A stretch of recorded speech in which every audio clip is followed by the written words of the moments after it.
How are you this evening? Good. I'd like to thank Shelly and Not in Our Town for inviting me and for hosting this really important conversation. These are challenging times that we're living in. These are times in which the moral fabric of this state are being tested. And I think that I don't assume that everyone here is necessarily on the same page. I want to hear the questions that you have in your minds and in your hearts. And I want this to be a place in which conversation takes place. But I also want to, regardless of your political affiliation, regardless of your background, regardless of the thoughts that you bring to this conversation, I want to applaud you very sincerely for coming out. Because you could be at home right now, you could be watching TV, you could be taking care of your kids or your pets, or both. Or you could be doing a number of other things, but you chose to be part of community. You chose to be part of this setting where we can come together and we can say, we live together in the same neighborhood. Nice to meet you. And let's have a conversation about where you're from and where I'm from, what you believe and what I believe. And let this be the first of many for some of us, and let this be a continuation for others of us. So the history of Muslims in America, I think, is a really important place to begin this conversation. Because in our current national dialogue, we see that oftentimes Muslims in the media and in our discourse among politicians and in general are often spoken of as the new kids on the block. And for those of you who are in the 80s, you know that group. And they died out very quickly. So, it's an old idea that's not going to stay for too long. Because I think that the more that Muslims tell their stories in this country, the more people will realize that we are by no means, as a religious community, the new kids on the block. And I think that that mentality is actually very troubling, because oftentimes I go to places and I meet very well-meaning and very well-intentioned people who will come up to me, they'll pat me on the back, they'll give me a big hug, and they'll say, Sohaib, don't worry. Everyone's been through this. Now it's the turn of the Muslims. And this sentiment, even though it's born out of a good intention, is actually deeply troubling, not only because Muslims are not, in fact, the new kids on the block, but also because we have bought into this idea that somehow we're not going to learn from our history, or rather we're going to repeat the mistakes of our history again and again, and that in every age there has to be a new person who receives the wounds of our deeply, deeply divided nation when it comes to issues of race, when it comes to issues of tolerance of the other. Muslims have a very long history in America. There are historians who have shown that as individuals, the Muslims were in Americas even before Columbus. And that is partly based in the chronicles of Columbus when he writes about what he experiences. Of course, he thought he was in India, right? And he was writing about those experiences, these foreigners, these alien people who he had encountered for the first time.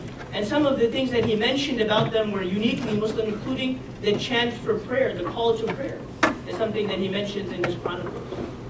There's a lot of evidence that as individuals, Muslims came from various places to the Americas before Columbus.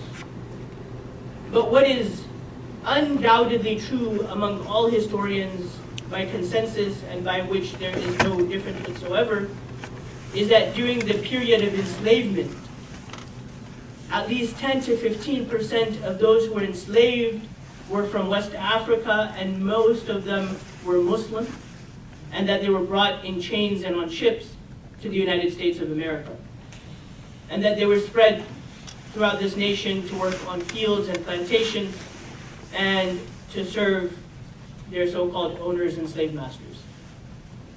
I often think about the story of the enslaved Muslims and how painful and how difficult it must have been for them to not only make that journey across oceans, but to also then come into this land and know that they would not be able to teach their testimony of faith that there is no God except the one God, and that Muhammad is the final messenger of God, that they wouldn't be able to bear witness to this testimony of faith to their children and to their grandchildren, that they would not be able to pass this on, because what they had been enslaved into was a social structure that did not value them as human beings, and certainly did not value their religious origins and beliefs. And so very quickly, these enslaved individuals, they lost their religion. Even though many of them who had come to this country, now when we look back on their histories, we know that many of them were huffaz. And huffaz are people who memorized the entire Quran from beginning to end. We know now that there were enslaved individuals who in fact wrote the entire Quran with their own hand, meaning that they were literate, but not only literate, but they were scholars of the Islamic tradition. We now know that some of the people who had come were among the princely classes, and that they were captured when they were out hunting or something of that nature. One of the documentary films that I encourage all of you to watch, it's only 1 hour, very powerful, very impactful, is this documentary that was made by Unity Productions Foundation called A Prince Among Slaves. And it talks about Abdul Rahman Sodi, who was enslaved and brought to this country, and how he went through all of the trials that he went through and eventually won his freedom. But these stories, we only know a few, but in reality, there are hundreds of thousands, perhaps even millions, of enslaved individuals whose story were lost through the transatlantic slave trade. But what's very interesting is that when we look at Muslim history, this was not the end of the story when it comes to the African experience of being Muslim in America. Because a few centuries later, during the rise of the civil rights movement, and when people started asking themselves, how did all of this come about? And how do we have a dignified existence in this land? Many of them hearkened back to their roots. And many of them, through their studying of history, realized that they came to this country not as Christians or any other religion, but they came as Muslims, and they started to re-identify with that.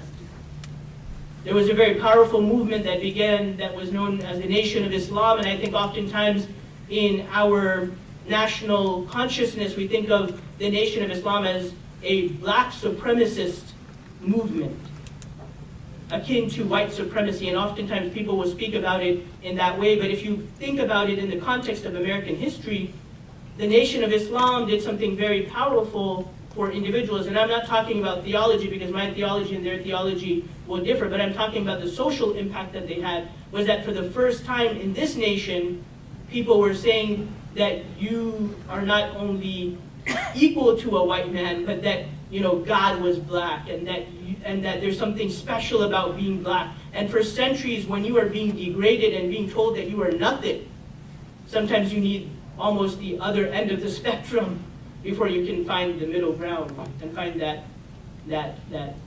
middle path.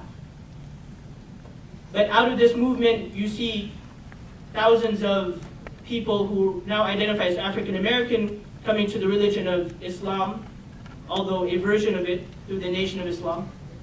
But then eventually, from within the Nation of Islam, you start to see people who are reforming themselves and coming to a more mainstream understanding of Islam that believes in the equality of white, brown, and black, and rich and poor, and men and women.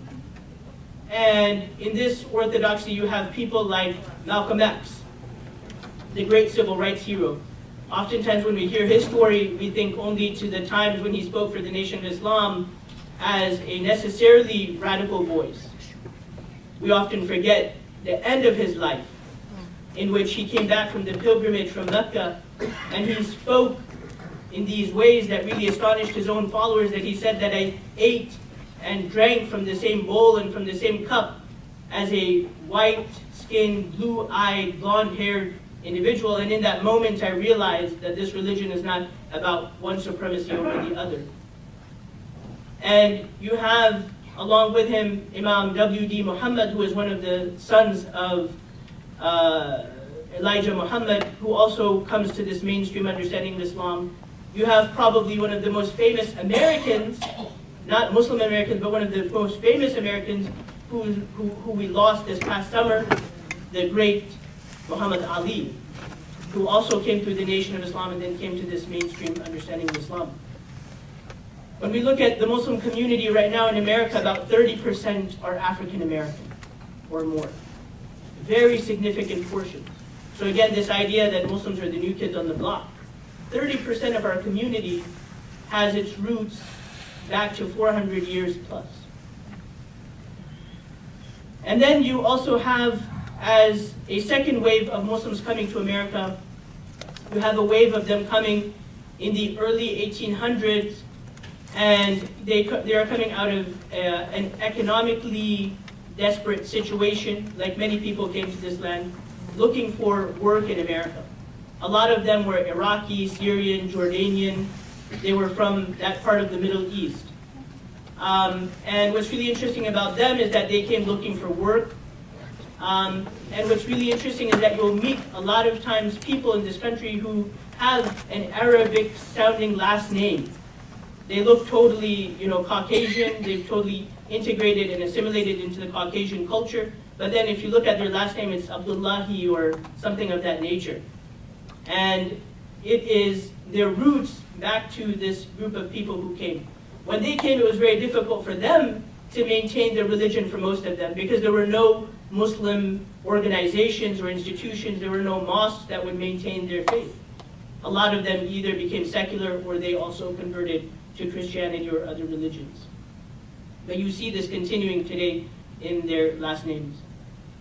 And then you have another really important wave of Muslims that come, and this is more toward now the 1950s and 1960s, when during the JFK, during the John F. Kennedy administration, they had the Open Education Act that opened the possibility of Asians coming to America for education. And they had been barred for a very long time from seeking education in American universities.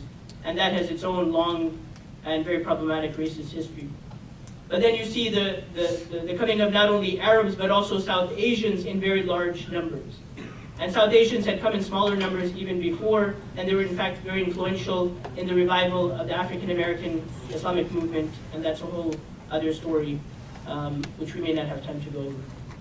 But now you have about 30% of the Muslim community in America who are African American, as I mentioned, 30% who are about Arab or Middle Eastern, and you have 30% who are South Asian, meaning from India, Pakistan, Bangladesh, and that part of the world, Sri Lanka and other close places near there.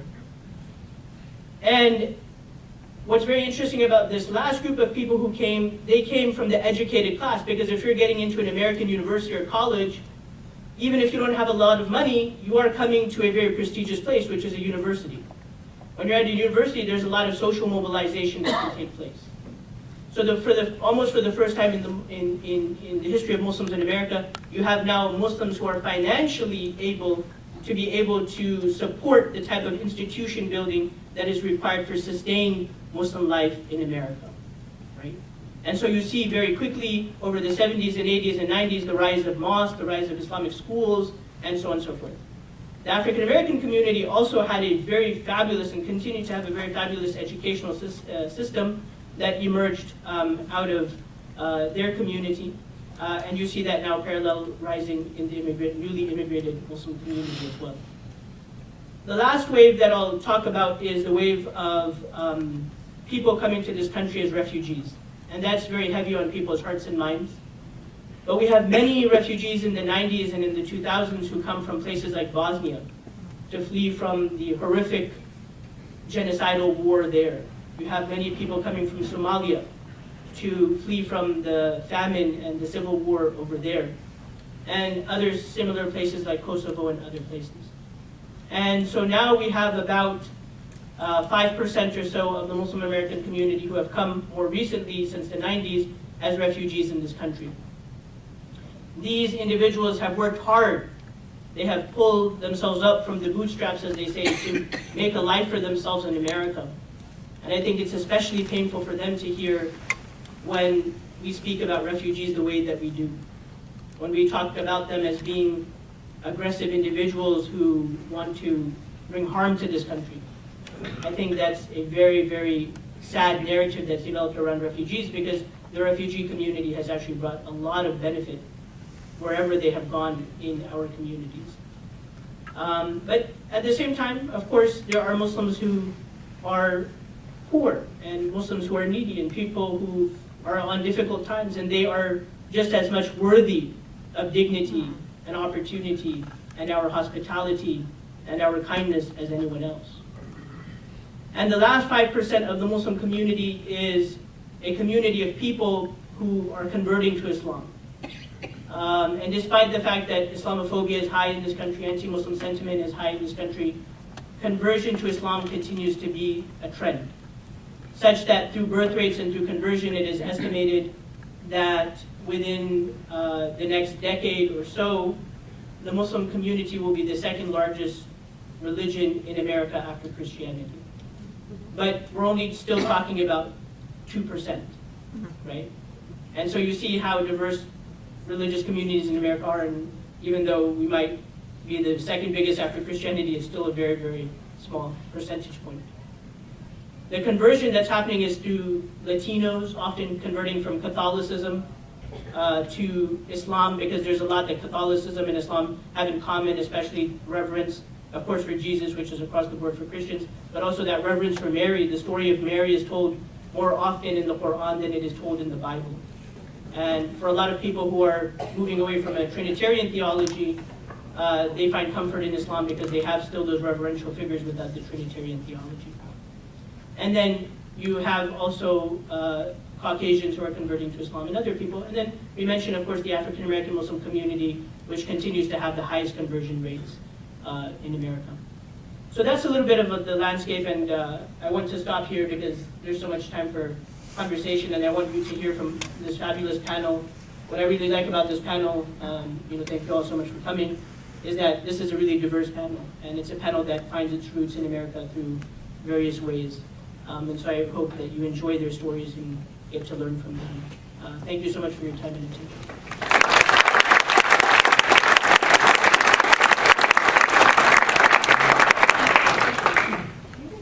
I think that was fantastic. Thank you so much. Can we take a few minutes? That's a lot to process, and it's so wonderful to have that opportunity to learn. I'd like to take maybe 5 minutes in our smaller groups to talk about things that struck you, and maybe think ahead a little bit to things that you'll be asking about when our panelists have an opportunity to speak. So just take a little time to reflect amongst yourselves about what you want to lift up from what you've just heard. Thank you.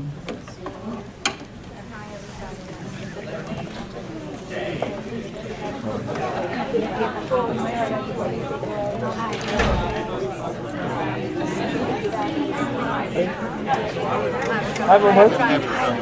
My wife is on the stage. What's your name? And I'm Eva.